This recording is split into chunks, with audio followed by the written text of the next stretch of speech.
Assalamualaikum students. I am Ms. Aisha Abid from Army Public School and College, Khanewal. I welcome you all in our biology lesson for class 9th. It is a project of APSEC's online support program. Our topic today is mechanism of respiration. Objective: we will be able to understand the mechanism of respiration. Success criteria: concepts must be clear about the mechanism of respiration. Today is day 4 of week 4. So, we will be going to discuss the mechanism of respiration. It consists of basically 3 steps, but we are going to discuss today on the two steps of this cellular respiration, including glycolysis and Krebs cycle. What exactly is the mechanism of respiration is the main features of this process or mechanism are as follows. Process of respiration involves the complex series of reactions including glycolysis, Krebs cycle and electron transport chain, because all of this process is about the oxidation of glucose, and aerobic respiration is a continuous process. It means that when glycolysis is completed, right after that Krebs cycle is started, and after that electron transport chain is started, and we are going to get the products which are ATP, carbon dioxide and water, obviously. So 3 main stages, but we are going to discuss only glycolysis and Krebs cycle today. As per our information, we have come to know that aerobic respiration is consisting of 3 phases. First one is glycolysis. Second one is Krebs cycle. Third one is electron transport chain. And the main thing we are going to study is that we will be discussing and about we will be discussing about glycolysis and Krebs cycle in detail in this chapter. So the products are ATP obviously and carbon dioxide, while the reactants are what? Reactants are glucose and oxygen. Obviously it is aerobic respiration. So what is here's a brief summary of whole process of aerobic respiration. In glycolysis, what happens is exactly is that glucose is converted into pyruvic acid. Hence you can see that glycolysis, it is taking place in cytoplasm, while Krebs cycle, in order to take run our this Krebs cycle, we have to enter that pyruvic acid into the Krebs cycle and into that mitochondria, because mitochondria is only taking place in is only carrying out the Krebs cycle. After that, we have to discuss the chemical equation. What are the reactants? What are the exact products we are getting after the completion of this process of cellular respiration? In here, we have sugar or glucose, a 6-carbon compound. You can see 6,6C6H12 and O6.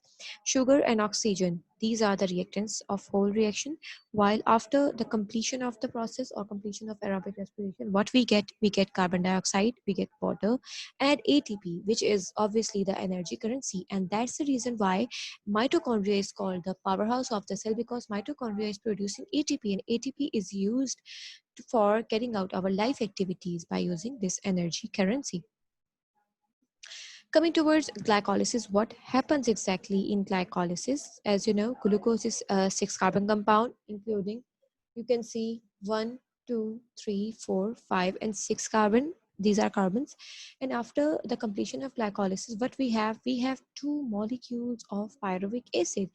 It seems like this glucose is breaking down right from the half, so that 3 molecules of 3 carbon goes for one pyruvic acid and other 3 for another pyruvic acid. So you must be very clear about that idea that glucose is breaking down into 2 molecules of pyruvic acid. That concept will help us in our further or upcoming lessons. Besides the formation of pyruvic acid, what we get ATP or energy, which is 2 ATPs for each breakdown of 1 glucose molecule and 2 NADH molecules. NADH molecule, they are the energy reservoirs, but are not in usable form. In order to get its energy to use in our body, we have to convert it into ATP, and this is for we are using electron transport chain just to convert this NADH into ATP so that our body can use its energy for its activities. there are some important features of glycolysis is that glycolysis does not require oxygen. Hence, it occurs in aerobic and anaerobic respiration. As we already studied that in anaerobic respiration, first step is similar to aerobic respiration because first step is what? First step is breaking down of glucose into molecules of pyruvic acid. As you can see here, molecule of glucose is converted into pyruvic acid. While we already studied 6 carbon compound of glucose is converted into 3 carbon compound of pyruvic acid for further processing in Krebs cycle and other step of this mechanism. Krebs cycle, what exactly it is? It is a pyruvic acid molecules, the step in which pyruvic acid molecules, they are completely oxidized and giving us what? Giving us ATP, NADH, FADH2, DH2, and carbon dioxide as well. Before entering Krebs cycle, pyruvic acid is changed into 2 carbon compound, which is called acetyl-CoA. As we know, pyruvic acid is a 3 carbon compound, and for it is coming from where? It is coming from glycolysis. Glycolysis is giving us pyruvic acid, but before entering into Krebs cycle, this 3 carbon compound is changed into 2 carbon compound. The name of that 2 carbon compound is acetyl CoA. But you might be thinking about where does 1 carbon of that pyruvic acid gone? It is gone out of the cell in the form of carbon dioxide. So our products will be ATP, NADH, and FADH2 along with carbon dioxide. Further, what we are going to study here, we are going to focus on Krebs cycle. We are masking that glycolysis electron transport chain portion of cellular respiration. What happens exactly in Krebs cycle is that pyruvic acid glycolysis, from glycolysis, it is giving us what? 1 carbon dioxide, so that 1 carbon is released here. Other 2 carbon compounds are making NADH. And in this process of breaking down this carbon from this pyruvic acid, we will be producing one NADH molecule. This is also energy currency, but it is not in usable form, as we already learned. So pyruvic acid is combining with 3 molecules of water, and with the help of this, carbon dioxide is produced, NADH is produced, and acetyl-CoA as a product. This is a small step just before entering into Krebs cycle from glycolysis, because we know glycolysis is giving us pyruvic acid. And what happens next in Krebs cycle? There we can see this 2 carbon compound is combining with 4 carbon compound. This 4 carbon compound is already present in mitochondria. Now this 2, 1, 2, and these 4, they become 6 compound. You can see here 1, 2, 3, 4, 5, 6. These 6 carbon compound, they are carried out a further series of reaction in which that 4 carbon compound is regenerated, while in the same process we are coming up with this 2 carbon dioxide molecules, obviously 1 ATP, 1 FADH2, and 3 molecules of NADH. What idea, student, do you get from here that we are using only one pyruvic acid? But remember, in glycolysis, we have produced 2 molecules of pyruvic acid. For your surprise, for each molecule of glycol or of glucose, for complete oxidation or for aerobic respiration mechanism, there has to be one glycolysis, one step of glycolysis, and 2 Krebs cycles, one for each pyruvic acid. One pyruvic acid is giving us 1, 2, and 3 carbon dioxides, one ATP. It means that if one pyruvic acid is giving us 3 carbon dioxide, then 2 will be giving us 6 carbon dioxide molecules. If one pyruvic acid is giving us 1 ATP, it will be producing 2 ATPs. 2 pyruvic acid molecules will be producing 2 ATPs. If one pyruvic acid molecule is giving us one FADH2, the 2 pyruvic acid molecules will be giving us 2 FADH2. If one pyruvic acid is giving us 3 NADH, then 2 pyruvic acids are giving us 6 NADH molecules. I hope this is clear. Now, this is what I have kept focused on. If there is one cycle of cellular respiration for one glucose molecule, it means that 2 pyruvic acids, we will be having 6 carbon dioxide, 2 ATP, 6 NADH, 2 NADH, and 2 FADH2. I hope this is clear. For further clearance of your mind and your ideas, we have to watch this video so that our concept will be more clear about. The Krebs cycle is the second step of cellular respiration.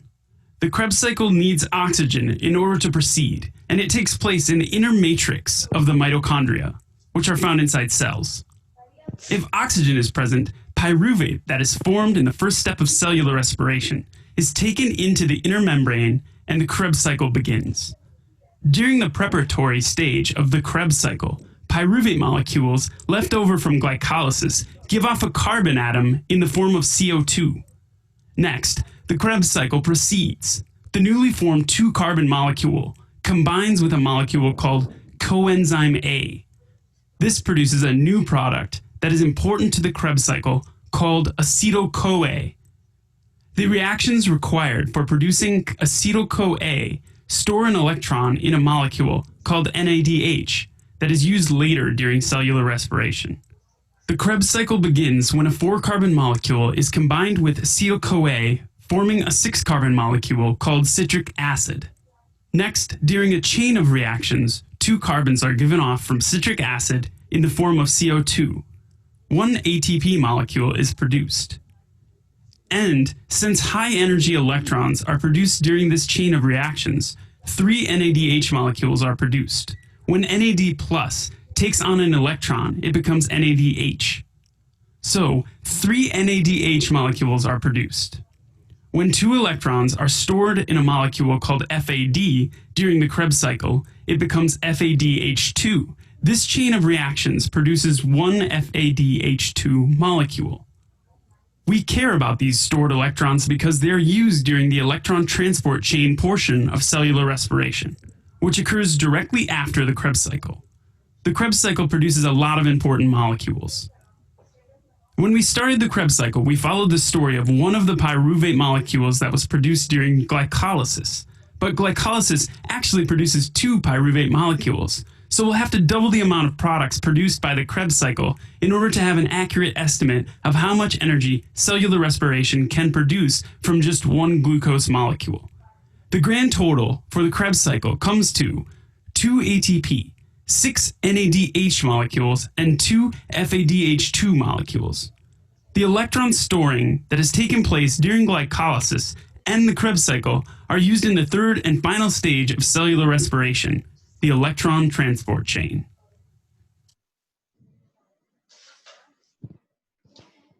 So students, I hope you understand the concept of glycolysis and Krebs cycle. Let's have a quick recap. We studied about the exact mechanism of respiration and glycolysis. We focused on glycolysis, which is producing glucose from our food that we eat, and it's converting into 2 pyruvic acid molecules. What happens in Krebs cycle? Krebs cycle, before entering into Krebs cycle, that pyruvic acid molecule is converted into acetyl-CoA, releasing 1 carbon dioxide. While entering into the Krebs cycle, this acetyl-CoA is carrying out a series of reactions in which is producing 2 more carbon dioxide molecules, 2 NADH2 molecules, FADH2, NADH molecules, and ATP, obviously. So that was all for today's lesson. So there's a question for you kids, that what do you think that whatever we eat, if we eat glucose, it happens for glucose, that aerobic respiration, glycolysis, Krebs cycle, or when we eat protein, or when we eat our junk food or burger or pizza, do you think that all these mechanism or this process in a cell is carried out for in the same sequence as it is taking place in the case of glucose? So that was your question. So according to the cellular respiration, as we have studied up to 2 stages of that cellular respiration, and we understood the basic concept of cellular respiration. That was all for today's lesson. I hope you get all what I tried to make you learn about. And that was all for today's lesson. Thank you so much for your attention. Allah Hafiz.